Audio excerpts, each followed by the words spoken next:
Hey peeps, it's Tripl-L, and now it's time to talk about My Hero Academia Chapter 122, The Season of Encounters. And I'll be honest, I don't really know how to feel about this chapter. It's just kind of weird. It's just kind of, for me, I don't want to say messy, it's just odd. I think I'm still a bit thrown off by the introduction of this new character. One of the big three that we find out in this chapter.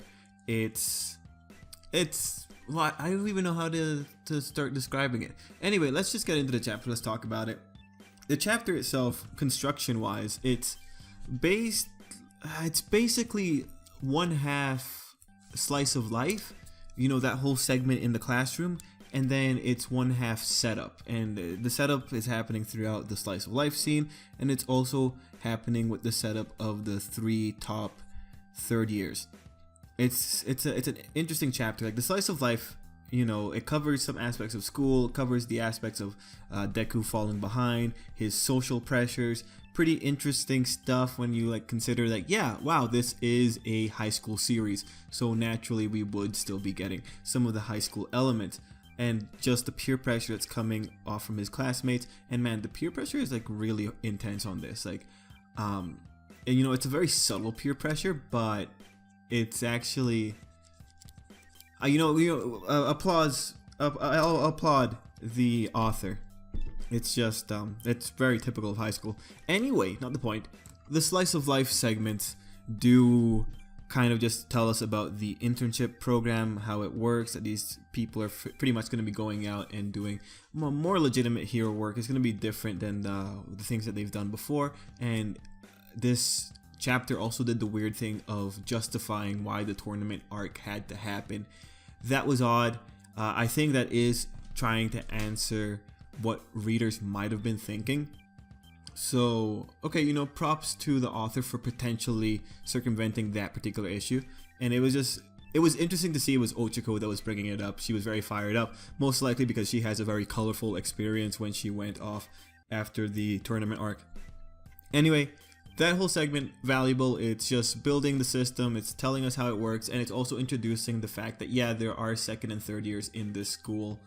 And actually, earlier on in the chapter, what was it? Mineta, his comments about how there's still so much of UA that they don't know. Most likely that is the author telling us, like, guys, you know, don't worry, there's still a lot of things going on when it comes to the school aspect of this, and we're still going to be seeing a lot. It's not just going to be heroes versus villains, or heroes in training versus villains. And so, you know, the setup part of the chapter, it's appreciated.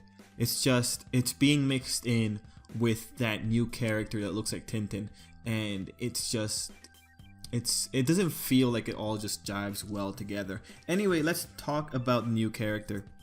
We got a shot of him early on in the chapter where the girl, who we now know is probably one of the big three, was asking if he knew who the people who got in trouble were, and that makes it kind of odd. That makes me kind of worried, because at that moment you are told that this character is good at gathering information. This character is good at finding out things.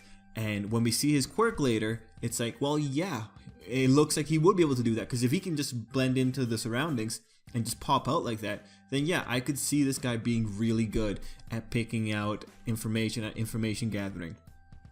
And so when we go to the segment with Deku going out to toss the garbage, it's very odd because this character pops up and he's talking to Deku, and there's one line in there in particular that's just, it's off-putting. It's where he's saying something along the lines of, what is he, like, because Deku asks him what he is, and he's like, yeah, what am I? What am I even doing? It's so peculiar. He's even questioning what he's doing in that moment, and then he leaves us off with the comment that there's a rumor going around. What is that rumor? What is that rumor referring to? Is it something going on with the first years? Is it a rumor about the first years in general? Is it a rumor about All Might? And I'll talk about that one in a bit. Is it a rumor about Deku in particular? It's very odd, and his comment about not knowing what he's doing himself is the kind of thing that makes you wonder, okay, what basis is he acting on right now? Why did he go see Deku? Is it, and this is the worst case scenario, Is it something that he ended up seeing what happened between Deku and Bakugo, and he ended up seeing the conversation that All Might had with them? Because that'd be very interesting, because we've got this character and he's been framed as someone who UA had their eye on to be All Might's successor, and that makes sense, because if this guy's at the top of the third years, then yeah, it makes sense that UA would want to put him out there. And anyway, seeing him there, and if he actually did see what happened between Deku and Bakugo, then that means he was stalking them from very early on, for him to have been able to see that. Or if he heard the explosions and he popped out to see. I hope that's not the scenario, because like that would suck. Like, this guy, all he had to do was hear an explosion and he just pops out to see what's going on, and he hears something pretty big, and we don't know what kind of history he might have with All Might. Ideally, he doesn't have that much history. Ideally, you know, All Might never made any kind of contact with him, because otherwise it gets really complicated. But going back to what he was saying about not knowing what he's doing there, I might be overreading into this, but this might be a situation where he might have been acting on slightly more hostile, irrational feelings. He might have been acting on being slighted. He might have been acting on being jealous. We just don't know what's going on. We don't know what's going on in this guy's mind, especially when he himself is saying that he doesn't know what's going on in his mind.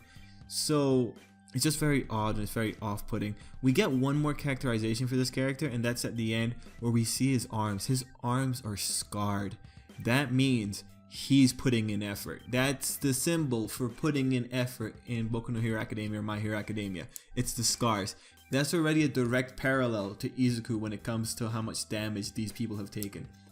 You know, you look at Aizawa, he also has scars on his face. That tells you how much damage a character has taken. If you see the scars, it's because they've been through shit. And that guy has a lot of scars on his arm. His arms are very defined, and I do like the author's use of the scarring. I do like that he keeps it consistent. Anyway, I am very concerned. The stuff with school doesn't really interest me right now. That third year character though, he is just off-putting for me, and it's because I can't get a good grip on what the author is trying to do with that character.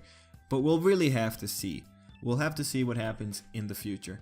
Anyway, guys, I'm going to leave it there. This chapter, it was alright. I don't know. It wasn't the most exciting chapter. It's not a chapter that I really liked. It's a chapter I read and just read and enjoyed. That's pretty much it. I'm just gonna say it's alright. I think it's just mostly like the structure for this chapter just felt weird. That's what I'm thinking.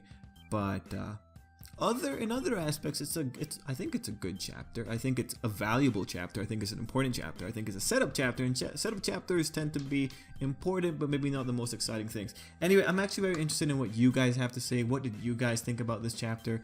Let me know in the comments down below, and I think I'll leave it there. Till next time, I hope you have a great day.